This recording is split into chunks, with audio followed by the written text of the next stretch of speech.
അപ്പോൾ ഗായ്സ്, മഴക്കാലമൊക്കെ വരുന്നതിന് മുമ്പ് നമ്മുടെ ടാങ്കൊക്കെ ഒന്ന് ക്ലീൻ ആക്കി നല്ല ബ്ലാക്ക് കളറിൽ എടുക്കുന്നുണ്ട്.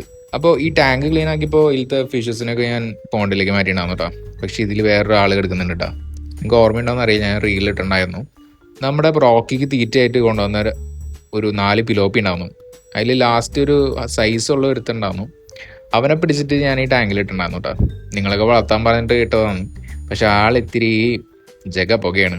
വേറെ ഫിഷിനൊക്കെ അറ്റാക്ക് ചെയ്തിട്ട് ഗോൾഡ് ഫിഷിനൊക്കെ കടിച്ച് ആകെ സീനാക്കി. അപ്പം ഇവനെ ഞാൻ എന്താ ചെയ്യാൻ പോകുന്നത് വെച്ചാൽ നമ്മുടെ റോക്കി കൊടുക്കാൻ പോകാം.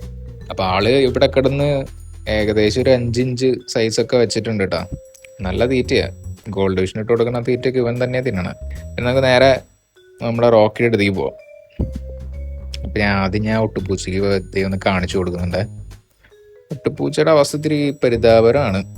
ആളെ വേറെ പൂച്ചയൊക്കെ വന്ന് കടിച്ച് സീനാക്കി മണ്ണുത്തിയിൽ കൊണ്ടുപോയി ഒരു മാസം കൊണ്ട് നടന്ന് ഇപ്പോഴാണ് ആകെ ഒന്ന് ബെറ്ററായി വന്നേട്ടാ. അപ്പോൾ റോക്കി വലുതായി ഒരു 15 ഇഞ്ച് സൈസൊക്കെ ആയിട്ടുണ്ട് കേട്ടോ. നേരെ ഇട്ട് കൊടുത്തിട്ടുണ്ട്. ഇവനിപ്പോൾ എന്തായാലും തിന്നാൻ പോകണില്ല.